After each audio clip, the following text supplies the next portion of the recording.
राजनांदगांव लोकसभा क्षेत्र के खैरागढ़ विधानसभा के छुई खदान गांव में, जहां पर आज एक जनसभा संपन्न हुई एपीआई की। और एपीआई के नेशनल प्रेसिडेंट धीमान विजय मानकर हमारे साथ मौजूद है। किस तरह की ये जनसभा थी, किस तरह का संदेश उन्होंने यहाँ के लोगों को दिया है, देश के लोगों को दिया है, आइए समझते हैं। सर बताएंगे क्या संदेश दिया आपने इस जनसभा के माध्यम से? संदेश तो बहुत कुछ दिया है। एक तो यूक्रेन इशू पर जो क्राइसिस है वर्ल्ड में, उसके ऊपर एक मेजर संदेश दिया कि कैसे यूनाइटेड नेशंस ने जो इंटरनेशनल लॉ ले डाउन किया उसको रशिया ब्रेक कर रहा है, तो इंडिया को थिंक करना चाहिए क्योंकि एक मेजर क्राइसिस हो सकता है। एपीआई की जो नीति है, हमें युद्ध नहीं चाहिए, इंटरनेशनल लॉ से समाधान चाहिए, उस पर मैंने कहा। और यूक्रेन में 20,000 से ऊपर जो भारत के जो बच्चे हैं, जो गोंडवाना, इंडिया भारत के पहले गोंडवाना था, तो गोंडवाना के जो स्टूडेंट्स जो है जो यूक्रेन में 20,000 से ज़्यादा मेडिकल और इंजीनियरिंग को पढ़ने जाते हैं, आईटी सेक्टर में जाते हैं, वो क्यों जा रहे हैं? यानी उनको यहाँ हो सकता है ज़्यादा खर्चा लग रहा है, सीट्स नहीं है। तो आत्मनिर्भर भारत के ऊपर में मैंने प्रश्न उठाया है कि ये आत्मनिर्भर भारत को सूट नहीं करता है, इंडिया में ही उनको जो है उस तरह का फैसिलिटी मिलना चाहिए।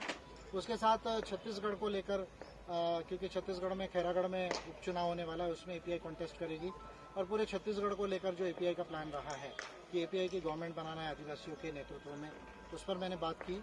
और मोदी सरकार की जो मेजर फेल्यूर्स है, अनएम्प्लॉयमेंट एंड इन्फ्लेशन, और उसके बाद में profit making public sector enterprises का जो है वो प्राइवेटाइजेशन एक तरह से, और किसानों की आय बढ़ाने को लेकर और उनकी एग्रीकल्चर को एक इंडस्ट्री को बनाने को लेकर जो मेजर फेल्यूर्स है।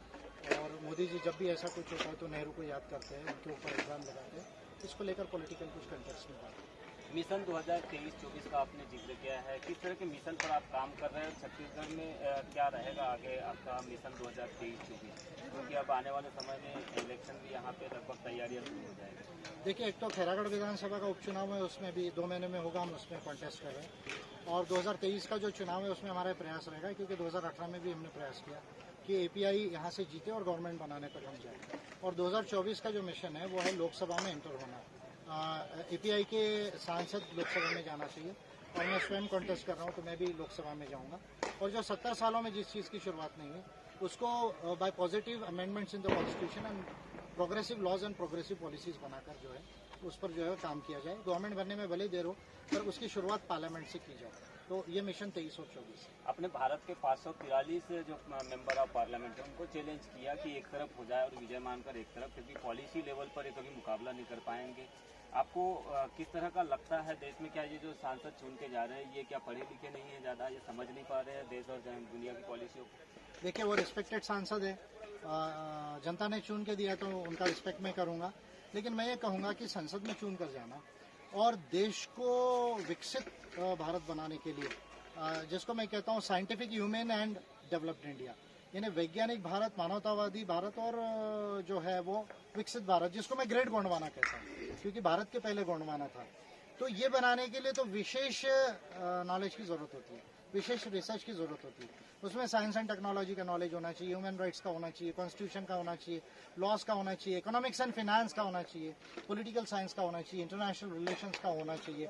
ये तमाम जो सब्जेक्ट्स है उसके ऊपर में यदि आपकी विशेष स्टडी नहीं है, विशेष रिसर्च नहीं है और वैसा विजन आपके अंदर नहीं है और वो भावना मानवता की आपके अंदर नहीं है, तो आप संसद तो पहुंच सकते हो पर संसद से बदलाव नहीं ला सकते। ट्रांसफॉर्मेशन जो है, इंडिया को ट्रांसफॉर्म करके अमेरिका चाइना के बराबर लाना है, ग्रेट गोंडवाना बनाना है, वो नहीं कर पाएंगे। इसलिए मैं उनके ऊपर जो है वो कटाक्ष कर रहा हूँ। एक बड़ी नीति और बड़ा विजन लेकर आपने एक इंडिकेट किया कि भारत में जो आज तक जितनी पार्टियां खत्म नहीं कर पाई, गरीबी जिसको हम कहते हैं, भारत में हम देख रहे हैं कि आज भी करोड़ों लोग गरीबी में जी रहे हैं। गरीबी को खत्म करने का आपने जिक्र किया है, किस तरह का आपका रिसर्च है, क्या डेवलपमेंट की पॉलिसी रहेगी जिसके माध्यम से आप देश की गरीबी को समूल खत्म करने का प्रयास करेंगे? देखिए, इस पर मैं डिटेल आपको जो है 2024 के जो नीति अभिवचन होगा एपीआई का, पॉलिसी कमिटमेंट, उसमें मैं इसको राइटिंग में दूंगा और मैं जनवरी से इसके ऊपर मैं डिटेल में बोलूंगा।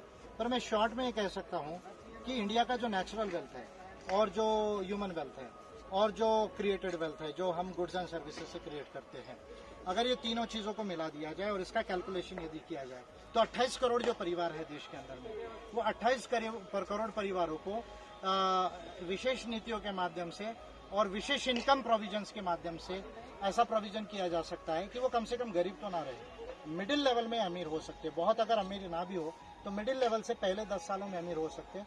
उसके बाद तो अगर वो फाइनेंस को कैसा सीखते हैं उस पर डिपेंड है कि वो आगे और कैसे नहीं होगा। तो ये थे एपीआई के राष्ट्रीय अध्यक्ष धीमान विजय मानकर, जिन्होंने देश और दुनिया की तमाम बड़ी बातों पर अपने विचार रखे, बड़ी नीतियों पर विचार रखा और साथ में उन्होंने अभी से ही ये चैलेंज कर दिया है कि देश में गरीबी खत्म करने की एक प्लानिंग, एक नीति उन्होंने तैयार कर ली है, जिसका रिसर्च उन्होंने तैयार कर लिया है और इसको आने वाले 2024 के लोकसभा इलेक्शन में वे डिक्लेयर कर देंगे। यहाँ से उन्होंने मंच से जो छुई खदान जो गांव है, जो विधानसभा क्षेत्र खैरागढ़ के अंतर्गत है, तो खैरागढ़ विधानसभा में आने वाले समय में बाई इलेक्शन होने जा रहा है। यहाँ उसके कैंडिडेट की घोषणा की, वो कैंडिडेट यहाँ पर मौजूद है। क्या नाम आपका? ढालचंद्र साहू जी, क्या रहेगा, किस तरह से आप जनता के बीच जाएंगे? आप अभी से तैयारी कर रहे हैं। हम लोग अभी अम्बेडकर पार्टी ऑफ इंडिया जो नीति पर चल रहे, उस नीति के आधार पे हम लोग जंगल जंगल और एक एक कोना, एक एक गांव जाके हम अब एपीआई का वो बताना है, ताकि लोगों को ज़्यादा से ज़्यादा जागरूक आ सके और ज़्यादा से ज़्यादा वोट दे सके। तो ये थे ढालचंद्र साहू, जो कि यहाँ से होंगे, खैरागढ़ विधानसभा से होंगे एपीआई के बाई इलेक्शन में उम्मीदवार। इनका कहना है कि वे जनता के बीच मानकर साहब की जो नीतियां है, जो विजन है, उसको लेकर जाएंगे, लोगों को बताएंगे एपीआई की नीतियां और इसके माध्यम से लोगों से गुजारिश करेंगे कि वो एपीआई को चुने, ताकि नया छत्तीसगढ़, विकासशील छत्तीसगढ़ और महान गोंडवाना बनाने में मदद मिल सके।